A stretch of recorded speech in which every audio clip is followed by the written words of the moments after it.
దేవునికి స్తోత్రం. మన ప్రభువును రక్షకుడైన యేసుక్రీస్తు వారి నామంలో అందరికీ ఉదయకాల శుభములు తెలియజేయుచున్నాను. ఈరోజు దేవుని వాగ్దానము ఆదికాండము 15వ అధ్యాయము 12 నుండి 14 వచనాలు. నీ సంతతి వారు తమది కాని పరదేశమందు నివసించి ఆ దేశపు వారికి దాసులుగా నుందురు. తర్వాత వారు మిక్కిలి ఆస్తితో బయలుదేరి వచ్చెదరు. దేవుడు అబ్రహాం గారితోటి వాగ్దానం చేశారు. అయితే దేవుడిస్తానన్న ఆశీర్వాదాలు కొన్నిసార్లు ఆలస్యం అవ్వచ్చు, శ్రమలు మన జీవితంలో ఉండొచ్చు. అయితే అబ్రహాం గారి జీవితంలో చూసుకున్నట్లయితే జీవితకాలం అంతా ఆ ఆశీర్వాదం ఆలస్యమైంది, కానీ దేవుని ప్రమాణం మాత్రం నెరవేరింది. మన జీవితాల్లో ఆశీర్వాద ఆలస్యాలతో పాటు శ్రమలు కూడా సంభవిస్తూ ఉంటాయి. అయితే ఆశీర్వాదాలు మనకెప్పుడు ఉంటాయి. మనం చేసిన ప్రార్థన దేవుడు ఆలకించలేదేమో అని మనం అనుకుంటూ ఉంటాం, కానీ మనం చేయాల్సిన పని ఇంకా ఎక్కడో అసంపూర్తిగా ఉండటం వలన కావచ్చు, లేదంటే దేవుడు మన విశ్వాసంలో ఇంకా ఎదగాలని కావచ్చు. కొన్నిసార్లు ఆలస్యం అవుతూ ఉంటుంది. అయితే ఆలస్యమైనప్పటికీ దేవుడు తప్పకుండా జరిగించే దేవుడు. దేవుని వాగ్దానము, దేవుని ప్రమాణాలు తప్పకుండా నెరవేరుతాయి. అబ్రహాం గారి జీవితంలో అదే జరిగింది. దేవుడు మన జీవితాల్లో కూడా అలానే జరిగిస్తారు. కొన్ని సందర్భాల్లో ఆలస్యమైనప్పటికీ మనం విశ్వాసం ఉంచినట్లయితే దేవుడు తప్పకుండా నెరవేరుస్తారు. దేవుడు ఇస్తానన్న ఆశీర్వాదాలలో ఆలస్యం, శ్రమలు కొట్టొచ్చినట్టు కనిపిస్తాయి. అబ్రహాము జీవిత కాలమంతా ఆ ఆశీర్వాదం ఆలస్యమైంది. దేవుని ప్రమాణం నిరర్ధకమేమో అనిపించింది. అబ్రహాము సంతతి వాళ్ళకు కూడా ఆ ఆలస్యం భరించరానిదైనది. అయితే ఇది కేవలం ఆలస్యం మాత్రమే. వారు చాలా ఆస్తితో బయలుదేరి వచ్చారు. వాగ్దానం నెరవేరింది. ఈ ఆలస్యాలతో దేవుడు నన్ను పరీక్షిస్తున్నాడు. ఆలస్యాలతో పాటు శ్రమలు వస్తాయి. అయితే వీటన్నిటి మధ్య దేవుని వాగ్దానం మాత్రం నిలిచే ఉంది. అది నాతో క్రీస్తు మూలంగా ఆయన చేసిన క్రొత్త నిబంధన. నాకు అవసరమైన ప్రతి చిన్న చిన్న ఆశీర్వాదాలు మాత్రం నాకు ఎప్పుడూ ఉంటాయి.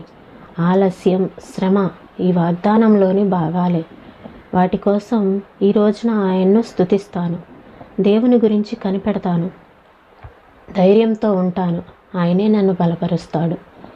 నీ విన్నపం దేవునికి వినబడేలా విశ్వాసం వీగిపోసాగిందా? కన్నీరు వరదలై పారిందా? దేవుడు ఆలకించలేదనకు. ఎప్పుడో ఎక్కడో నీ ప్రార్థన తప్పక ఫలిస్తుంది. జవాబు రాలేదా? అది నిరాకరణ అనుకోకు. నీ పని ఇంకా ఎక్కడో అసంపూర్తిగా ఉందేమో. నీ మొదటి ప్రార్థన అప్పుడే మొదలైంది దాని నెరవేర్పు. మొదలుపెట్టిన దానిని దేవుడు తుదముట్టిస్తాడు. ధూపం అలాగే వెలగనియ్యి. ఎప్పుడో ఎక్కడో ఆయన మహిమని తప్పక చూస్తావు. జవాబు రాలేదా? విశ్వాసానికి జవాబు రాకుండా పోదు. దాని పునాది బండ మీదనే వానల్లో, వరదల్లో అది కదిలిపోదు. దైవశక్తి తన మొరలు విన్నదని తెలుసు. దానికి ఎప్పుడో ఎక్కడో అది జరిగి తీరుతుంది. ఈ మాటలను ప్రభు మన వినికిల్లో దీవించునుగాక. ప్రార్థన చేసుకుందామండి. స్తోత్రం నాయనా, స్తోత్రం తండ్రి, పరిశుద్ధుల ప్రేమ కలిగిన దేవా, మీకు వందనాలు చెల్లిస్తున్నాం ప్రభు. అబ్రహాం గారి జీవితంలో మీరు ఇచ్చినటువంటి వాగ్దానము నెరవేరటానికి జీవితకాలం పట్టింది. అయినప్పటికీ ఆ వాగ్దానం నెరవేరింది. మా జీవితాల్లో కొన్ని ఆశీర్వాదాలు ఆలస్యం అవుతూ ఉంటాయి. కొన్ని నాయనా ప్రభా మేము ప్రార్థించినప్పుడు వెంటనే జరగకపోవచ్చు, కానీ వాటిని తప్పక నెరవేర్చే సమర్థుడు నాయనా ప్రభా మీరేనని మేము ఎందు విశ్వాసం ఉంచడానికి మాకు సహాయం చేయండి. విశ్వాసము సన్నగిల్లిపోకుండా ప్రభా మా నమ్మకము, మా ఆశలన్నీ మీ మీదనే పెట్టుకొని మేము ముందుకు కొనసాగటానికి మాకు సహాయం చేయమని అడుగుచున్నాను ప్రభా. మీకు వందనాలు చెల్లిస్తున్నాం ప్రభా. ఆలస్యమైనప్పటికీ, శ్రమలు వచ్చినప్పటికీ వాటిలో మీరున్నారు కాబట్టి మేము ధైర్యంగా ఉండటానికి మాకు సహాయం చేయండి. ఎందుకంటే మమ్మల్ని బలపరిచేది మీరే కనుక మిమ్మల్ని స్తుతించేవారుగా మమ్మల్ని ఉంచమని వేడుకొంచున్నాను ప్రభా. స్తోత్రములు నాయన.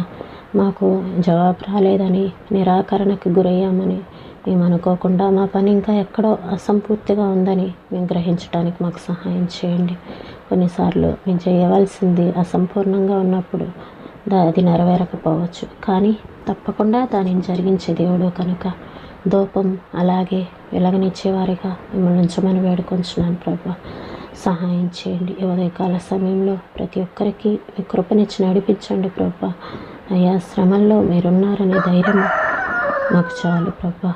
అటువంటి ధైర్యంతో మమ్మల్ని నింపి నడిపించమని యేసయ్య పరిశుద్ధమైన నామంలో అడిగి వేడుకొంచున్నాం తండ్రి. ఆమేన్.